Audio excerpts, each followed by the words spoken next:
You are very poor. You cannot afford to be here. Look at him. He's crying. So pathetic.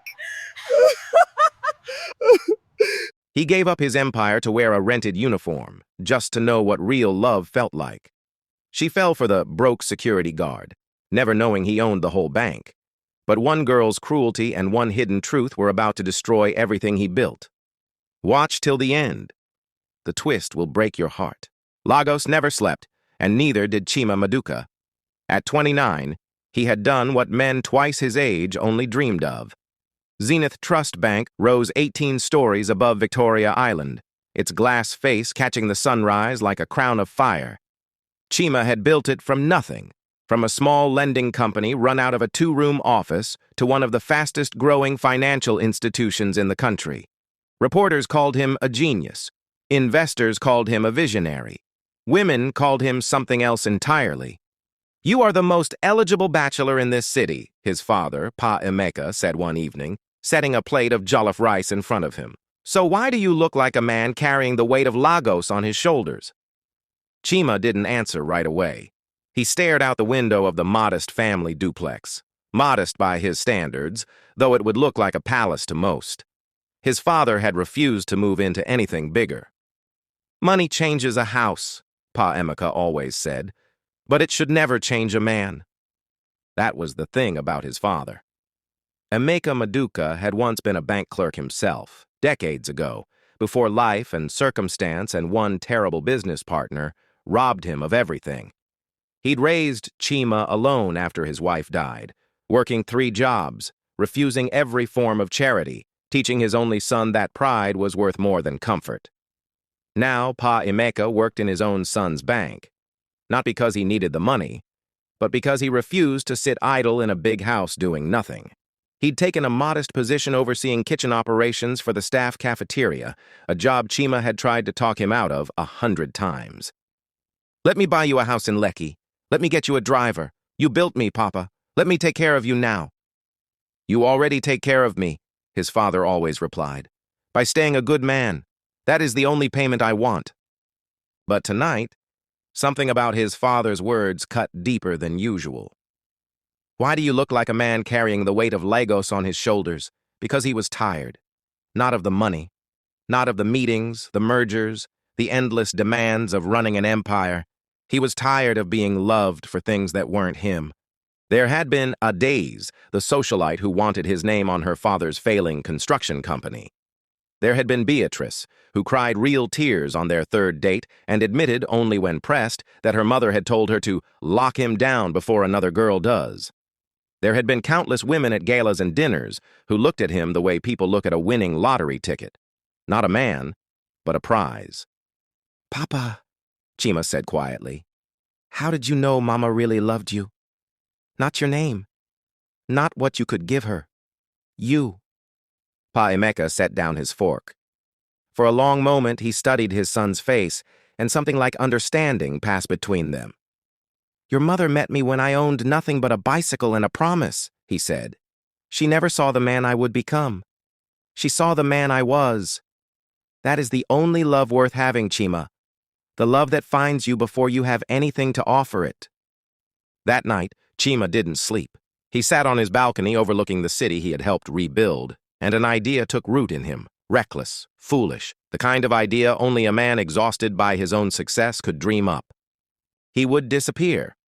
Not forever, not even for long, but long enough to know, just once, what it felt like to be loved for nothing but himself.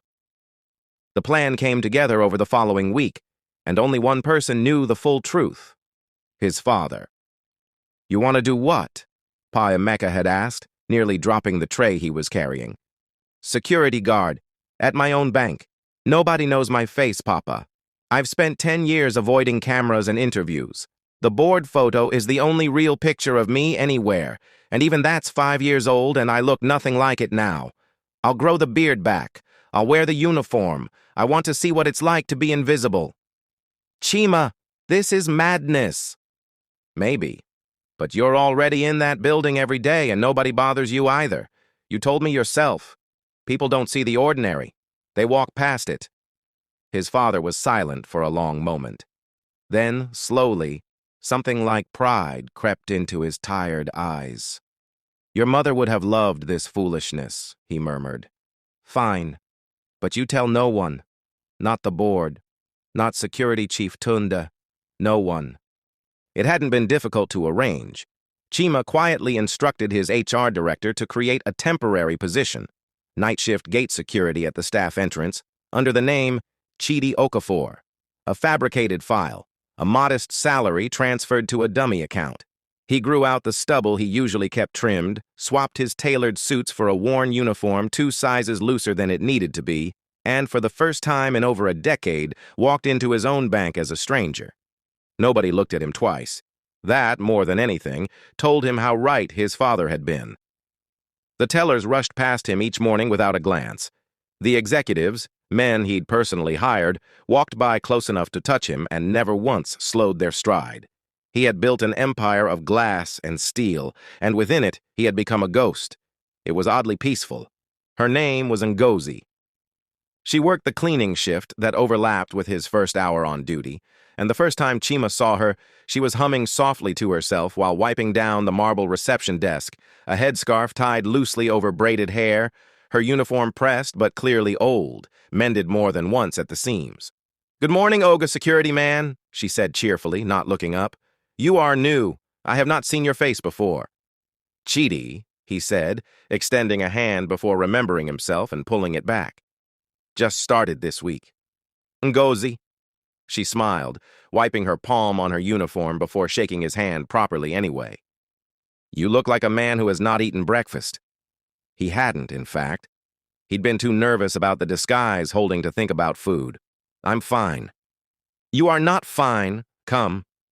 She reached into a plastic bag near her cleaning cart and pulled out a small wrap of akara and bread. "My mother makes too much every morning. Eat before Ogatunde comes and start shouting about punctuality." He hesitated. In his real life, meals were catered, curated, portioned by a nutritionist his assistant had hired without asking him first. He couldn't remember the last time someone had simply given him food because they thought he looked hungry. "Thank you," he said, and meant it more than she could know. That became their routine. Every morning at 6:15, before the bank opened its doors to the wealthy and the important, Ngozi would share whatever she'd brought from home, and they would talk. About nothing. About everything. She told him about her mother's tailoring shop in Ajagunle, about her dream of one day studying accounting properly instead of just balancing her mother's books by candlelight. He told her half-truths dressed as whole ones, that he'd grown up modest, that his father worked in the building too, that he didn't have much but he was grateful for what he had. He found himself, for the first time in years, laughing without calculating who was watching. "You are a strange one," Ngozi told him one morning nearly 3 weeks in. "Most guards, they just stand there like statue looking important. You always asking me questions about my life, my dreams. Nobody does that for someone like me." "Why not?" "Because I clean floors, Chidi. In this Lagos, people like us are invisible. Not everybody like you." "You have no idea how invisible I've felt too," he thought, but said instead, "You won't always be cleaning floors. I believe that." She'd looked at him then with an expression he hadn't seen from a woman in years. Not calculation, not appraisal, not the silent arithmetic of what can this man do for me. Just simple, startled warmth, as if she couldn't quite believe someone was paying attention to her at all. Not everyone was so kind. Amarachi worked in customer relations on the ground floor. Sharp-suited, university-educated, the kind of employee the bank's PR team loved to showcase in brochures. She was beautiful in the practiced way of someone who had spent years being told beauty was her greatest asset, and she made it abundantly clear from Chidi's very first week exactly where she believed a security guard belonged in the hierarchy of her attention. "Move!" she snapped one afternoon when he held the door a half-second too long while checking a delivery man's ID. "Some of us have real work to do." "Good afternoon to you too," Chima said mildly. She turned, eyes narrowing as if a piece of furniture had spoken back to her. "Excuse me?" "Nothing. Have a good day." "Do your job and stay in your lane, security man. Don't get comfortable talking to staff like we're equals." She said it lightly, almost bored. the way one might swat away a fly, and walked off without waiting for a response. It stung more than he expected. Not because he cared what Amarachi thought of Chidi, but because he understood in that moment exactly what his instincts had been trying to warn him about for years. This was who people became around money and title. This was the reflex Amarachi would never have shown Chima Maduka, founder and CEO. She saved her cruelty for the man she believed had nothing. He thought of Ngozi's warm bread wrapped in newspaper. He thought of his father's words. The love that finds you before you have anything to offer it. He was starting to understand, with a clarity that unsettled him, exactly which of these two women had already found him, and exactly what it might cost him when the truth finally came out. Because it would come out.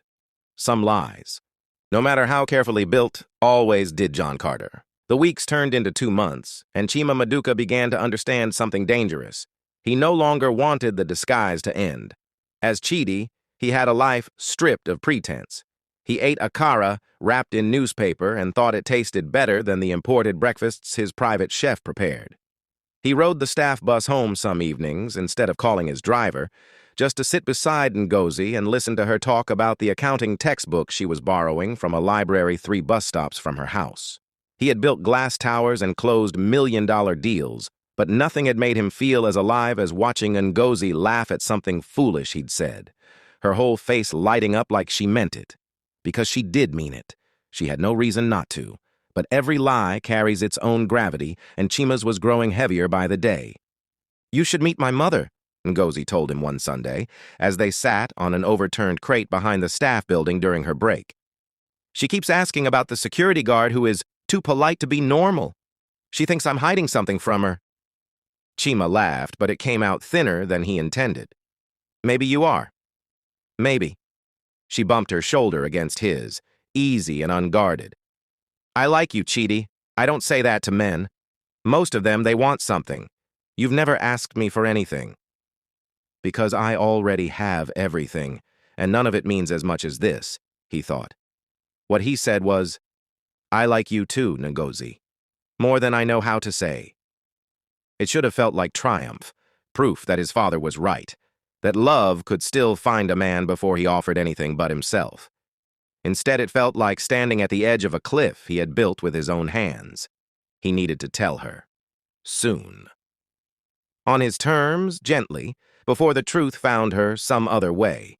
He didn't get the chance. Amarachi had never liked being ignored, and Chidi's quiet indifference to her insults had become, in her mind, a kind of insult itself. So when she saw him and Ngozi sitting close together behind the staff building, heads bent toward one another, laughing over a wrapped meat pie, something ugly and petty sparked in her chest. "Look at this," she said loudly, walking over with 2 colleagues in tow, her voice pitched to Carrie. "The cleaner and the gateman. How romantic." She laughed, and her friends laughed with her, uncertain but obedient. "Ngozi, is this the best Lagos has to offer you? A man who checks IDs for a living?" "Leave us alone, Amarachi," Ngozi said quietly, her earlier joy draining from her face.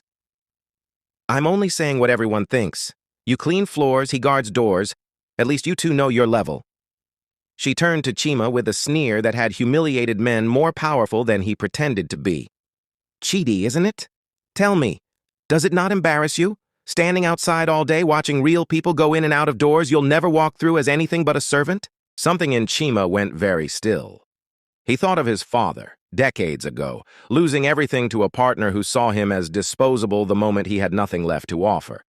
He thought of every version of cruelty dressed up as confidence that he had watched destroy people smaller and less protected than himself. And he thought with sudden and total clarity that he was done hiding. Not because his disguise had failed, but because Amarachi's cruelty deserved to meet the truth head-on. "You're right about one thing," he said, his voice quieter than she expected, which somehow made her stop laughing. "I do watch a lot of people go in and out of doors every day. I watch them come in as nothing and walk out with loans that built their businesses. I watch families come in scared about their savings and leave reassured. That's not a small thing to witness, even from a gate. Save your speech, gateman." "My name," he said, "is Chima Maduka." The words landed in the small courtyard like a stone dropped into still water. Amarachi's smile faltered, uncertain, waiting for the punchline. I built this bank from a 2-room office 9 years ago, Chima continued, and now his voice carried the unmistakable weight of a man used to being heard. A register Amarachi had only ever seen on television, in interviews, in the framed photograph in the executive lobby she'd walked past 1,000 times without truly looking at. I've worn this uniform for 2 months because I wanted, for once in my life, to know what it felt like to be loved without my name attached to it. You've made that very easy to test, actually. Thank you for that. The color drained from Amarachi's face as recognition dawned. The photograph, the voice, the bearing beneath the ill-fitting uniform. That's not... Ngozi, Chima said, turning, and his voice softened, cracked slightly at the edges. I need to explain, please. But Ngozi was already backing away, her expression a mixture of shock, betrayal, and something that looked dangerously close to shame. The specific shame of a woman realizing she had shared her food, her stories, her unguarded laughter with a man who had let her believe a lie for 2 months while he watched her life from the inside like a tourist. John Carter. You're the owner, the founder, this whole time. Ngozi, please let me... 2 months, Chidi. Chima, whatever your name is. I told you about my mother's shop. I told you I was ashamed some days that I could only afford 1 meal. I shared food with you because I thought you needed it, and you let me. You let me feel sorry for you. I never wanted your pity. But you took it anyway. Everything I told you, everything I felt, was any of it real to you? Or was I just part of your little experiment? Did you find what you were looking for, Oga? Did poor Ngozi love you enough for your research? It was real. Ngozi, it was the realest thing that has happened to me in years. I didn't lie about anything that mattered. I lied about my name and my money because those things have never once gotten me anything real. You gave me something no one has given me since my mother died. You saw me, not Zenith Trust, not the angel reports. Me. You don't get to decide that after 2 months of lying. You don't get to call it love when it started with you tricking me. She walked away. She didn't run. Ngozi wasn't the type to run from anything, even heartbreak. But she walked fast enough that by the time Chima started after her, security staff and curious tellers had already begun spilling out of the building. I heard. The whole building has heard by now. Tunde nearly fainted when he realized who he'd been signing paychecks to as Chidi Okafor. I ruined it, Papa. I wanted to know if someone could love me without knowing what I had. And the moment she found out, she looked at me like I'd stolen something from her. Did you not? Not her love, Chima, but her honesty. She gave you 2 months of herself without reservation, without calculation, because she believed she was speaking to an equal. You knew every single day that you are not what you claim to be. That is a heavy thing to carry into someone's trust. I didn't mean to hurt her. Intention rarely erases impact, my son. Your mother taught me that back when I was young and foolish enough to think good reasons excused bad choices. But I will tell you what I know of Ngozi from watching her these 2 months, same as you did. She is not a woman who abandons something true simply because it arrived wrapped in a lie. She is angry because she cared. If she didn't care, she would have laughed and walked away without a second glance, the way she does with every other rich man's foolishness in this city. You think there's still a chance? I think that you have spent 9 years building something extraordinary out of glass and steel, and it is time you learned that hearts are built the same way, slowly, honestly, and never by hiding the foundation. It took 3 days for Chima to work up the courage, and when he finally did, he didn't go as the founder of Zenith Trust Bank. He went to Ajagunle in the same worn uniform he'd worn for 2 months, found the small tailoring shop tucked between a phone repair stall and a fruit cellar, and waited outside until Ngozi emerged, still in her work clothes. I'm not here as Chima Maduka, CEO. I'm here as the man who ate your akara every morning for 2 months and never once had to pretend to enjoy it, because it was the best thing I ate all day, every day. Everything else was a lie of circumstance. That part was never a lie. You don't get to just show up? I know I hurt you. I know trust doesn't rebuild in 3 days or 3 months, maybe not ever. I'm not asking you to forgive me right now. I'm asking for the chance to be honest with you from this point forward. No titles, no hiding, just the truth. For as long as you'll let me tell it. Ngozi studied him for a long moment, her mother's voice calling faintly from inside the shop, the ordinary noise of Ajagunle continuing around them, indifferent to the two people standing still in the middle of it. One coffee, not a date, just coffee. And you're paying, you can finally afford it. It wasn't forgiveness, not yet. But it was a door, standing open just wide enough for the truth to walk through.